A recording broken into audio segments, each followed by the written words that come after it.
Hey, Jasen Rice here, Lotpop and NADA is here going on now. I'll be there over the weekend. Looking forward to that. What's up, Adam? How you doing, sir? And I'm gonna wait for a little bit of build up here, some audience, but be heading to NADA here in a little bit, and it'll be good to get caught up with everybody and all the things that are happening in the industry. But really what we're seeing right now going on with the industry, what's up, Steve? Thanks for joining. Seems like everybody, awesome, Adam. Good to hear from you, brother. See you, Doug. Hey, how you doing? But here's what's going on.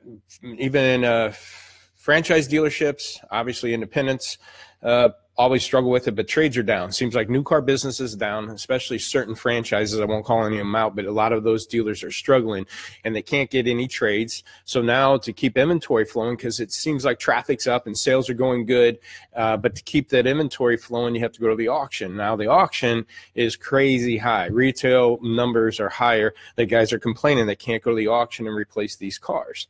So now what? What do we got to do? Now, January, February, March. If you look at shopper counts online, we all know this tax season brings a high peak of interest of shoppers and people buying cars. So if you look at, like, you can go back into your Auto Trader or some of your third-party sites and look at traffic. January, February, March is always a peak, and then it starts dropping down in April and May and June, and then maybe goes up a little bit in July and August. And I talk about this a lot in some of my videos, but so March and April are going to be strong months. April will tamper off, but it's usually in some markets a strong month still. But come May and June, it's going to soften up. You got a lot of things going on. School's ending, vacations starting. People are finally, cabin fever and outside doing things and distracted. And if they're going to buy something, a lot of that money was spent already with tax season time when they got their tax return, or that money's being spent on a vacation. So that April, May time, May and June starts softening up. And so what I want to talk about is, I've had some stores that be able right now have been able to ask a little bit more for their cars, but the only way that they were able to do that was the fact that they were clean. So they could risk it and ask a little bit more for their cars because they could also shift real fast because their inventory was clean. If raising the prices a little bit would work. But any dealership that's struggling with age right now, you got to use these months that are there's traffic out there, get rid of these cars, because if you're still holding on to some of these things and April going into May and June, I think you're going to be hurting a little bit more in those months because it's slower, and then wholesale starts dropping off because things started tampering off. So one, I wouldn't necessarily raise prices if you're not clean. If you are clean, you got maybe 21 days or so, 3 weeks, 4 weeks tops of where this market stays strong, and then it's going to drop off. The other reminder I want to tell, and so now what was part of this was any cars you're buying right now and paying high money for at the lane, you're going to be, if you don't get rid of those cars pretty quick, 30 days or so, you're going to be stuck with these cars in May and June that you pay top dollar March high traffic retail type numbers for at the lane. So basically my now what is, you got to be clean with this inventory. If you're clean now, you can play around, see if you can ask a little bit more for your cars as the traffic's there, try to make some gross. If you're aged, use these months to clear out a lot of that stuff, because again, 30, 45 days from now, the market's going to be a little bit different. And what tends to be, now anything can change. Last year, wholesale values or wholesale levels were supposed to be really high and values are supposed to drop off, and that didn't happen. But we had hurricanes and taking cars out of the market and things like that that kind of threw things off. So what I'm talking about can change, but traditionally into April going into May and June, it lightens up. And I wouldn't want to be stuck with these cars that we're buying in March because we're going lane, paying in stupid money for these things. And then, what's up, Tim Jackson? Good to see you, buddy. Then we're going to be stuck with these cars. If we don't sell them in 30 days, we're going to be stuck with these cars in a slower market and where wholesale starts dropping off. So my now what? Get this inventory clean. Get it clean. I just on a call late last night, 9, 10 o'clock for an hour and a half with a dealer we've been helping for a month. And man, he says he was beat up the fact that, he wasn't able to be making gross in this month, but we're cleaning up his age. He went from 35, 36% of his inventory over 60 days old down to 25%, but he's making momentum, but 45% of his sales are still going out in aged cars. And that's why he can't make gross. And, you know, I even asked him, I said, what do you want to do? What do you want to do to get your grosses back? And I said, I don't want to sound smart aleck here or anything, but do you want to raise your prices? Do you want to raise your prices to see if you can get gross? I said, and he goes, no, you know, we both know that's a temporary fix. It might help a little bit for a little bit of cars, but I know my volume will drop off.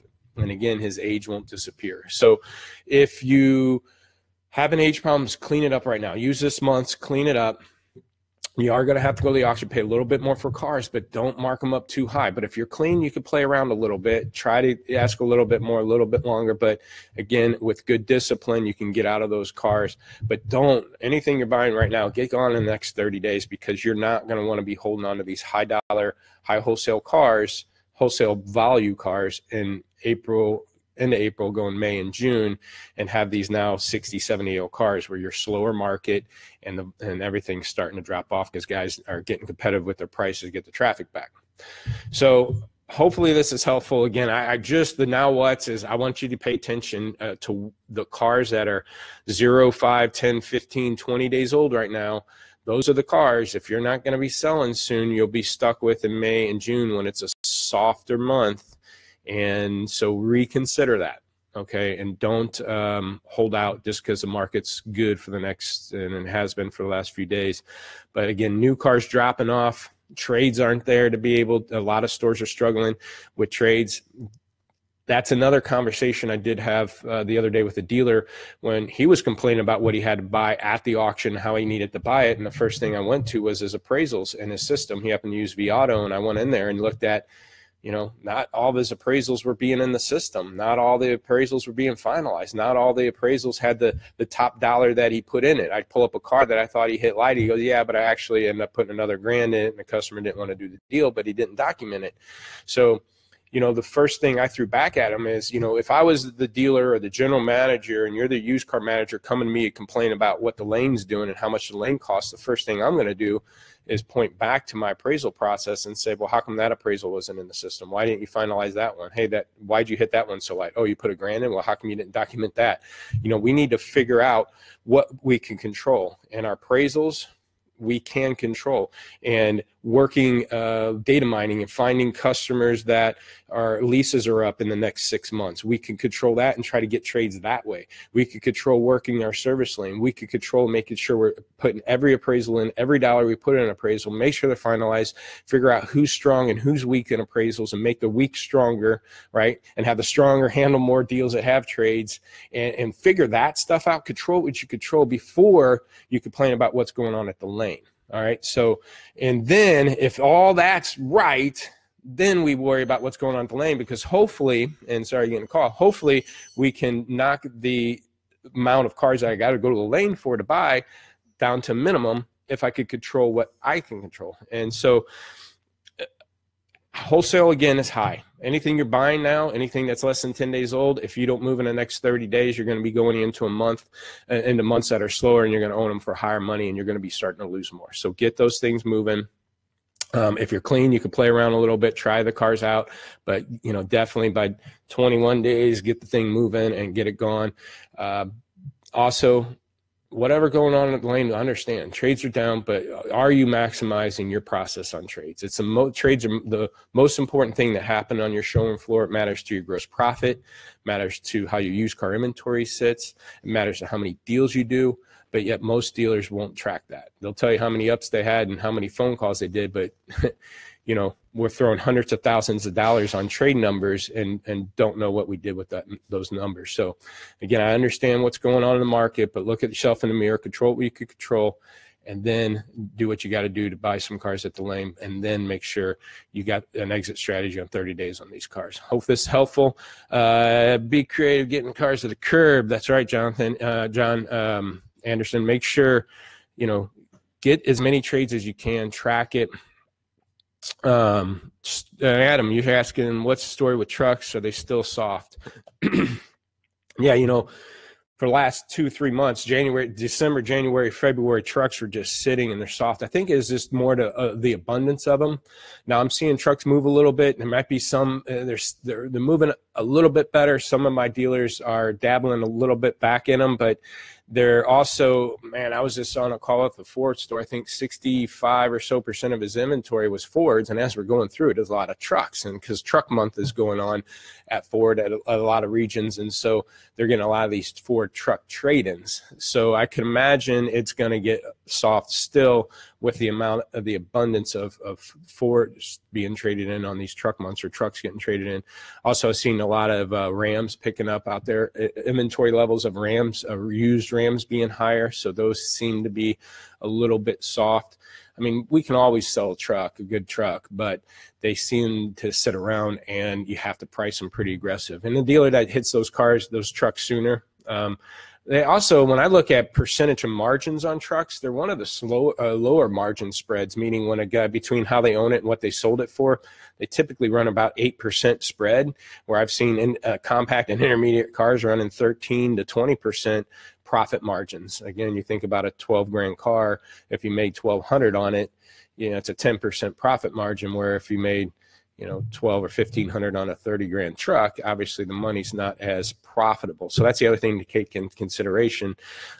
Trucks are always nice, easy to sell, but sometimes you're not making you make a bigger profit sometimes. Maybe you made 2 grand, but on a 40 grand truck, it's not percentage-wise as profitable as some of these other vehicles on your lot. But trucks are still a little soft just because I think of the abundance of what's out there. But obviously SUV sales and trucks as a whole are picking up versus the cars overall in the market, and where OEMs and everybody's focusing. Again, I hope this is helpful. Hopefully see some of you peeps at NADA. We'll be heading out there. Give me a call, email, check out lotpop.com if you want a free evaluation of your inventory and see how you're sitting. I love doing demos with dealerships on our services, because I don't necessarily, with the demos, I'd rather give dealers some tips of what they can do with or without our services. So again, if you fill out a free evaluation, obviously I want to do a demo of what we do, but you'll obviously walk away with things that you can apply today to help improve your operations without even with or without our services. So hopefully this was helpful. See you guys later, and we'll talk next week. Thanks.